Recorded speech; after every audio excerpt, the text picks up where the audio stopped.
In this video, we're going to make some multi-wood species cutting boards and glue them together and see how they turn out. So right now what I'm doing is just cutting a piece of melamine, and I just need this to flatten some of the boards on my planer. So I'm going to make a sled out of melamine and then use that to run the boards through to get them flat. And so basically I put some shims underneath the boards. Once you run them through, then you get the one flat edge, and now you can run them through after that and get a parallel edge on the other side.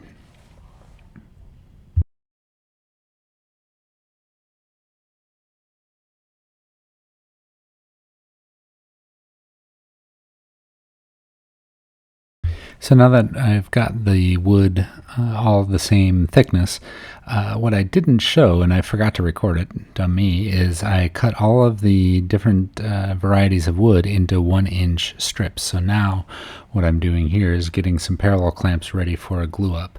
And I saw this tip on the internet: just take some painter's tape, put it down underneath the wood, and that catches any of the glue that seeps out, so you don't have to worry about cleaning your clamps. So here's all the wood that I've cut, and I've got paddock, some cherry, and then I can't remember the third one. I'll have to look it up and put it on the screen here. So I'm gluing both sides of the board, so get some good adhesion.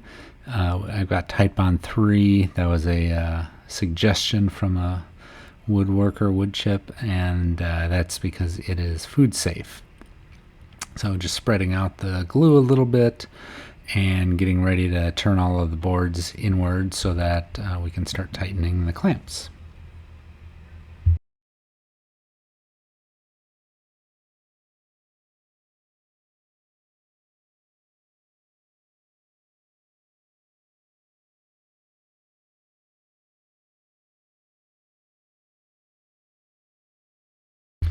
So now we're getting ready and doing the glue up, and I'm just trying to keep things as flat as I can, but you'll see here in a minute, once I get the 4 parallel clamps done, I'm going to come back and put two pieces on the top on each end, and that's really going to compress them and not allow them to shift, and hopefully keep everything in the same plane. I'm trying to get some of the excess glue off here as well, just trying to get as much as I can, but not a big deal. If you have glue on there afterwards, it's pretty easy to get off with a scraper and then run it through the plane.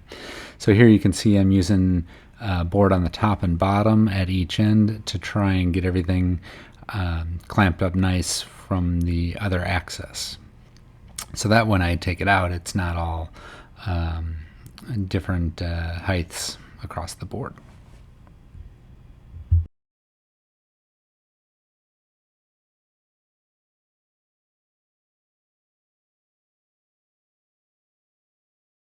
Okay, so this one is almost ready, but as you can see, or as I told you earlier, I'm making 2 cutting boards out of that glue up that I have, and this is a nice little jig from Rockler.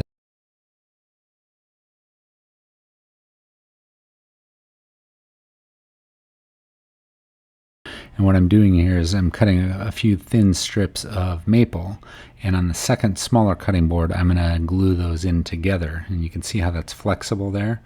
And what I'm going to do after this, after I cut a couple strips, is go to the bandsaw and make some cuts on the smaller piece.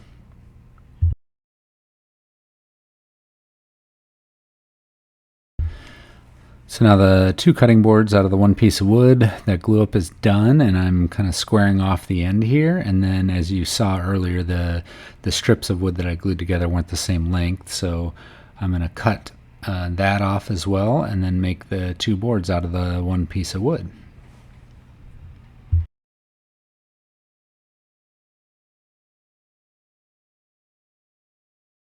And I'll run the boards through the planer again after I've gotten some of the glue off already, and you can see there's a little bit of tape stuck on there, so that'll get ripped off by the planer.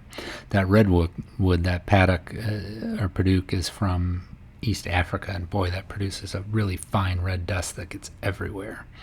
So here on the smaller board, you can see I'm going to put an arc in, and that's where I'm going to glue the strip of maple that I cut earlier between, and then I'm going to come back later and put a second arc in the opposite direction. And so you'll see what it looks like here as a finished product in the end. So putting some glue, and I'm going to glue that fine small strip of maple. I think I cut it at about 1/8 of an inch.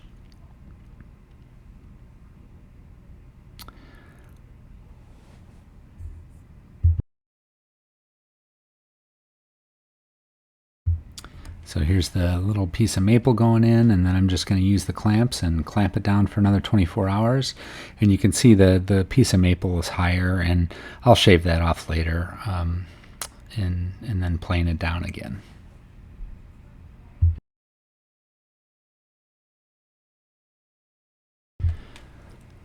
So next step is to round over the edges a little bit. So I'm going to just take my trim router and round over the sides.